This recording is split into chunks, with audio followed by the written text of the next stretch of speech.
कक्षा 9 के छात्रों को हमने कल पढ़ाया था बेरोजगारी किसे कहते हैं और बेरोजगारी कितने प्रकार की होती है। तो 3 प्रकार हमने बेरोजगारी के बताए थे: मौसमी बेरोजगारी, प्रच्छन्न बेरोजगारी और शिक्षित बेरोजगारी। आज हमारा टॉपिक है बेरोजगारी के प्रभाव। बेरोजगारी के क्या क्या प्रभाव होते हैं। बेरोजगारी के कारण जो जनशक्ति संसाधन होता है, यानी जो मनुष्य की शक्ति का जो संसाधन होता है, उसकी बर्बादी होती है और युवकों में निराशा और हताशा की भावना पैदा होती है। लोगों के पास अपने परिवार का भरण पोषण करने के लिए पर्याप्त धन नहीं मिल पाता। बेरोजगारी के कारण आर्थिक बोझ में वृद्धि होती है। जो कार्यरत जनसंख्या है उस पर बेरोजगारों की निर्भरता बढ़ती है। इसका मतलब है कि किसी परिवार में एक व्यक्ति कमा रहा है, 4 व्यक्तियों को काम नहीं मिल रहा है, वो बेरोजगार हैं, तो उन चारों का भार उसी एक व्यक्ति पर आता है। किसी व्यक्ति और साथ समाज के जीवन की गुणवत्ता पर बुरा प्रभाव पड़ता है। जब किसी परिवार को केवल जीवन निर्वाह स्तर पर रहना पड़ता है तो उसके स्वास्थ्य पर भी एक बुरा प्रभाव पड़ता है। उसके स्वास्थ्य में गिरावट आती है और स्कूल प्रणाली से अलगाव में वृद्धि होती है, यानी उनके बच्चे स्कूल नहीं जा पाते। उपर्युक्त कारणों से किसी अर्थव्यवस्था के समग्र विकास पर बेरोजगारी का नकारात्मक प्रभाव पड़ता है। बेरोजगारी में वृद्धि मंदीग्रस्त अर्थव्यवस्था का सूचक है।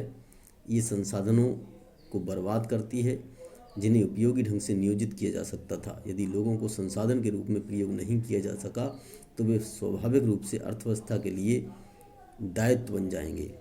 इसका मतलब है कि बेरोजगारी से देश में जनशक्ति बर्बाद होती है, लोगों में हताशा पैदा होती है, आश्रितों की संख्या बढ़ जाती है, देश की अर्थव्यवस्था खराब हो जाती है, उसमें गिरावट आती है, देश की शिक्षा व्यवस्था डगमगा जाती है, लोग अपने बच्चों को शिक्षित नहीं कर पाते, जिससे एक स्वच्छ और शुद्ध साफ समाज की स्थापना नहीं हो पाती है।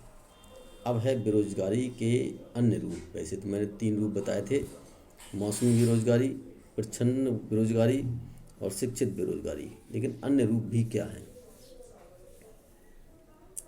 सांख्यिकीय दृष्टि से भारत में बेरोजगारी की दर निम्न है। अगर हम सांख्यिकीय आंकड़ों से देखें तो भारत में बेरोजगारी की दर काफ़ी कम है।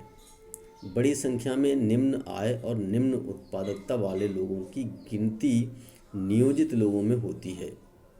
वे पूरे वर्ष काम करते प्रतीत होते हैं, नहीं लगता है कि वो काम कर रहे हैं, किंतु उनकी क्षमता और आय के हिसाब से ये काम उनके लिए पर्याप्त नहीं है। लोग काम तो कर रहे हैं लेकिन ऐसा लगता है कि ये काम उन पर थोपे गए हैं। वो अपने मन से ये काम नहीं कर रहे हैं, मजबूरी में वो काम कर रहे हैं, क्योंकि क्षमता के हिसाब से काम नहीं मिल रहा है तो वो मजबूरी में बेमन काम कर रहे हैं। इसलिए वे अपनी पसंद का कोई अन्य काम करना पसंद करते हैं। गरीब लोग बेकार नहीं बैठ सकते, वे किसी भी काम से जुड़ जाना चाहते हैं, चाहे कैसा भी काम मिले, चाहे उससे कितनी भी कमाई हो, चाहे कम कमाई हो चाहे ज़्यादा कमाई हो। अपनी इस कमाई से वे अपने परिवार का किसी न किसी तरह से जीवन यापन करना चाहते हैं। इसके अलावा प्राथमिक क्षेत्र में स्वरोजगार एक विशेषता है। यद्यपि कार्य करने में सभी लोगों की आवश्यकता नहीं होती, फिर भी पूरा परिवार खेतों में काम करता है, पूरा परिवार फैक्ट्रियों में काम करता है। इस तरह कृषि क्षेत्र में प्रच्छन्न बेरोजगारी होती है, किंतु जो भी उत्पादन होता है उसमें पूरे परिवार की हिस्सेदारी होती है। खेत के काम में साझेदारी और उत्पादित फसल में हिस्सेदारी की धारणा ग्रामीण क्षेत्रों में बेरोजगारी की कठिनाइयों में कमी लाती है, लेकिन इससे परिवार की गरीबी कम नहीं होती। प्रत्येक परिवार से अतिरिक्त व्यक्ति रोजगार की तलाश में गांव से शहरों की ओर प्रवास करते हैं और बहुत बड़ी जनसंख्या अपने गांव को छोड़कर शहरों में रोजगार के लिए भागती है। तो ये थी बेरोजगारी के प्रभाव और बेरोजगारी के रूप।